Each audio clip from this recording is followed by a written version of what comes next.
Hello दोस्तों, नमस्कार। मेरा नाम विनोद कुमार, आप सभी का स्वागत है हमारे यूट्यूब चैनल पे। कक्षा 10 के लिए गणित पढ़ा रहे हैं। अर्धवार्षिक परीक्षा हमारे आसपास के विद्यालय में हुई थी और उसके जो पेपर्स था उसका सोल्यूशन लेकर आए थे। और ये पेपर बहुत ही महत्वपूर्ण हो रहा है आपके लिए, क्योंकि इसी पैटर्न पे आपकी वार्षिक परीक्षाएं होनी है। तो उसका एक वीडियो एक बनता था, तो एक वीडियो के थ्रू हमने मतलब 2-3 वीडियो तो बन ही चुकी है, जिसके थ्रू हमने कई क्वेश्चंस को करवा दिया है। आज के इस वीडियो में हम प्रश्न संख्या 3 से शुरू करेंगे, जहाँ पे मतलब पीछे के प्रश्न हमने करवा दिए थे। अब आगे के प्रश्नों को हल करना हम प्रारंभ करते हैं। चलो प्रश्न संख्या 3 से देखेंगे। तो आपके प्रश्न संख्या 3 की अगर बात की जाए तो यहाँ पे आपको सिद्ध करना है कि 2 माइनस अंडर रूट 3 सिद्ध कीजिए कि अपरिमेय संख्या है। इस प्रश्न को हल करने के लिए भी तरीका यही रहता है कि आपका माना लिखा जाता है। शुरू ऐसे किया जाता है कि माना 2/√3 एक परिमेय संख्या है। एक परिमेय संख्या है जिसे P/Q के रूप में लिखा जा सकता है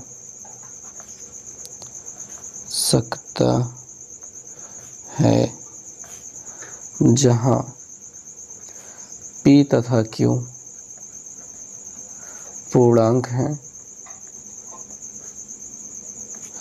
तथा Q does not equal to 0। तब हमारे साथ क्या होगा इस प्रश्न में? 2 माइनस अंडर रूट 3 बराबर हो जाएगा P/Q। अंडर रूट 3 को यहीं छोड़ देते हैं, मतलब इसको प्लस में बनाना है, इसको उधर भेज देते हैं, P/Q के उधर भेज देते हैं। 2 माइनस P/Q हो जाएगा बराबर अंडर रूट 3 हो जाएगा। हमको अंडर रूट 3 को धनात्मक रखना था, एक पक्ष में आ गया। और अगर इसको थोड़ा सा सॉल्व करना चाहेंगे तो हम कह सकते हैं 2Q माइनस P/Q, और इसके बराबर हो जाएगा अंडर रूट 3। अब बात यह होती है कि चूँकि 2P और Q पूर्णांक हैं, तब 2Q माइनस P/Q एक परिमेय होगा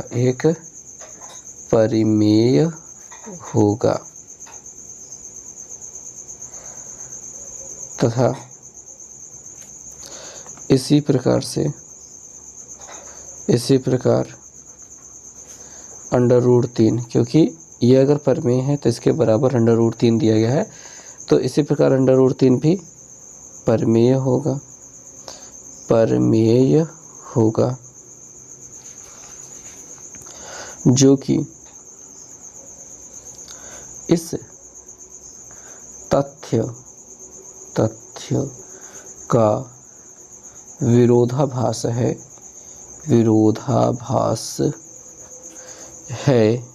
कि अंडर रूट 3 अपरिमेय है। यह विरोधाभास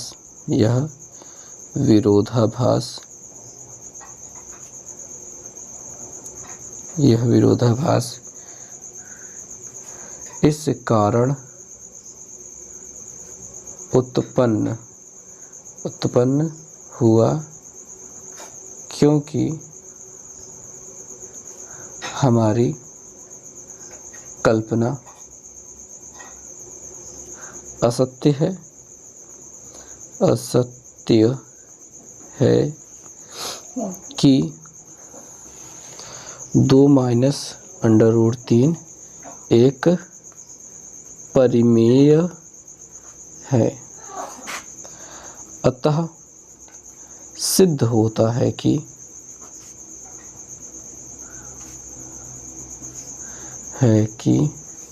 2 माइनस अंडर रूट 3 अपरिमेय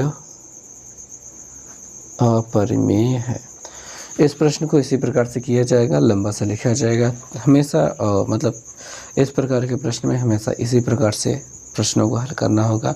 शुरू और अंत में यही कुछ लिखना होगा और इसी प्रकार से ये चलेगा।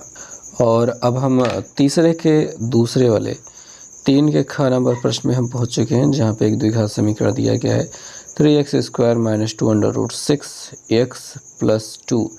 इसका हमको मूल ज्ञात करना है, यानी कि गुणनखंड करना है, तो उत्तर आपको ज्ञात हो जाएगा। कई विधियाँ होती है इसको प्रश्न को हल करने के लिए, सिरधार-4 भी लगा सकते हैं, विलोपन भी लगा सकते हैं, सिरधार-4 भी लगा सकते हैं और अपना गुणनखंड वाला विधि भी लगा सकते हैं। हम यहाँ पे गुणनखंड विधि लगाने वाले हैं, देखते हैं। 3 और 2 का गुणा पहले किनारे किनारे का गुणा कर लें तो 6 मिल जाता है, और यहाँ पे 2 √6 मिल जाता है। जोड़ने पर 2 √6 मिल जाए, गुणा करने पर 6 मिल जाए, तो ऐसी स्थिति में √6 + √6 जोड़ते हैं तो 2 √6 हो जाएगा, और √6 गुणते √6 करते हैं तो 6 मिल जाएगा। तो यहाँ पे हमको क्या रखना है, 6 √6 + √6 रखना है, तो 3x² माइनस इसकी जगह पे √6x माइनस √6x ऐसा हो जाएगा, +2 बराबर 0 हो जाएगा। अब कॉमन लेने की बारी हो जाएगी। कॉमन लेने के लिए हम पहले यहाँ देखेंगे 3x² है, तो आप देख पाते हैं कि जो 3 है वो 3 ही रहेगा, और x² का मतलब हो गया x गुणते x। मैंने जगह इसलिए छोड़ी है क्योंकि अभी इसका साथ निपटारा करना है। √6x का मतलब होता है, देखो भैया 6 का मतलब होता है √3 गुणते 2, 3 दूनी ये 6 होता था। √3 गुणते √2 होगा और गुणते x होगा। इसमें कुछ भी कॉमन नहीं दिखाई दे रहा है गिनतियों में, लेकिन एक बार मिनट ठहरो। 3 जो होता है वो √3 गुणते √3 से प्राप्त होता है। तो ऐसे में आप √3 और एक ही x को कॉमन देख पा रहे हो, तो ये स्थितियाँ होती हैं जहाँ पे आपको अपने दिमाग को कुछ ज़्यादा ही खोलना पड़ता है। तो √3 और √3x कॉमन हो रहा है। इस 3x वाले में √3x बच रहा है, √3x बच रहा है। इस √6 वाले में √2 बच रहा है, तो यहाँ पे माइनस जैसा माइनस लगा देंगे, √2 लगा देंगे, ब्रैकेट बंद कर दिया। इसकी बात कर लेते हैं, तो 6 √6x बराबर तो आपको लिख ही चुके हैं। इस 2 का मतलब जो होता है 2 के बराबर हो सकता है √2 गुणते √2। अगर इन दोनों में कॉमन की बात करेंगे तो √2 निकल रहा है। आगे अगर माइनस दिखाई दे रहा है तो माइनस √2 कॉमन ले लीजिए। यहाँ वाले में क्या बच जाएगा, ये कॉमन लेने के बाद √3 और x बच जाएगा, तो √3x बच जाएगा, माइनस यहाँ पे चिन्ह बदल जाएगा क्योंकि हमने माइनस कॉमन लिया है इन दोनों से, इस वजह से चिन्ह इसका बदल गया, और इसका भी बदल गया, यहाँ पे प्लस हो गया, यहाँ पे माइनस हो गया, और इसमें से क्या बच गया, √2 बच गया। अब आप देख पा रहे हैं ये दोनों समान हो रहे हैं, तो √3x माइनस √2 इधर निकल गया, और √3x माइनस √2 √3x माइनस √2 इधर निकल गया। और यहाँ पे लिखेंगे यदि √3x माइनस √2 बराबर 0 होता है, तो यहाँ पे आप कह सकते हैं कि √3x बराबर √2 हो जाएगा, x बराबर हो जाएगा √2 बटे √3। इस प्रकार का कार्य यहाँ पे हो जाएगा। वहीं पे यहाँ पे लिखेंगे यदि √3x माइनस √2 बराबर 0 करेंगे, तो सेम वही कंडीशन मिलेगी, x बराबर √2 बटे √3, वही सेम आंसर आपको मिल जाएगा। तो यहाँ पे हो गया। अतः समीकरण के मूल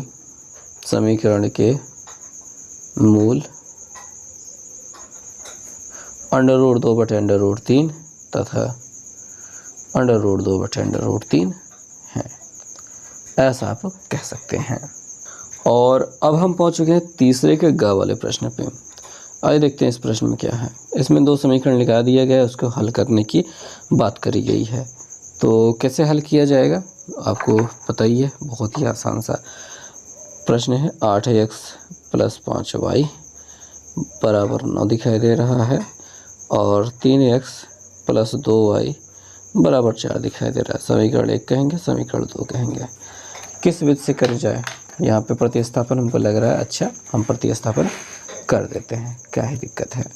हम ऐसा लिखते हैं कि समीकरण 1 से हल करेंगे, और आपका 8x बराबर हम 9 - 5y लिख लेते हैं, x बराबर 9 - 5y बटे 8 कर देते हैं, समीकरण नंबर 3 कह देते हैं। और x का मान समीकरण 2 में रखने पर, x का मान समीकरण 2 में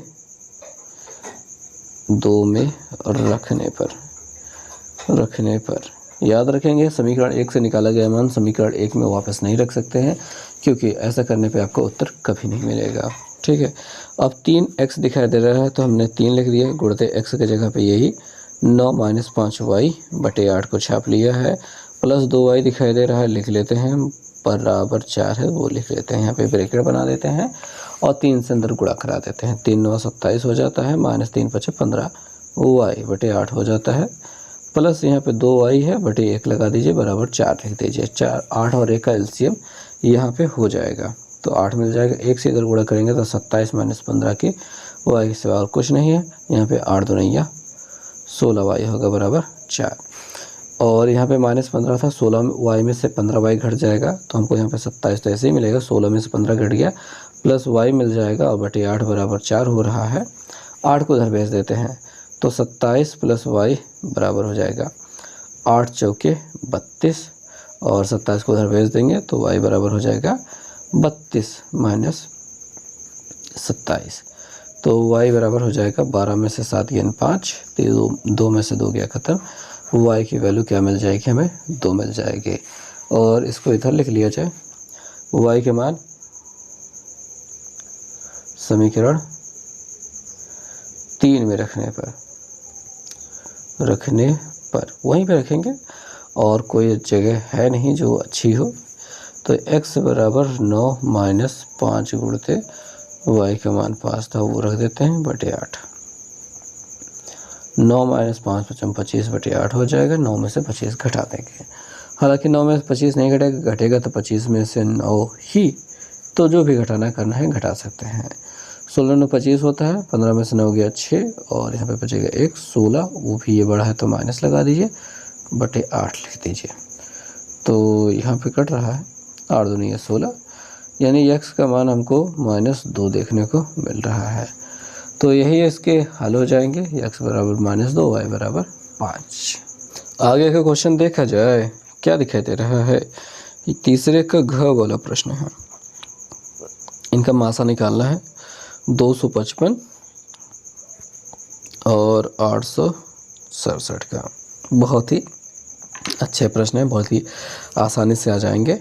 देखिए 255 से हम भाग कर देंगे उसमें 867 में, क्योंकि 255 छोटा है, तो यहाँ पे भाग करेंगे हम। यहाँ पे यूक्लिड विभाजन प्रमेय का लिखेंगे, तो यहाँ पे लिखेंगे यूक्लिड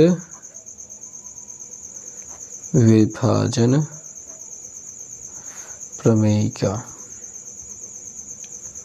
से। तो भैया यहाँ पे 255 को हम भाग दे रहे हैं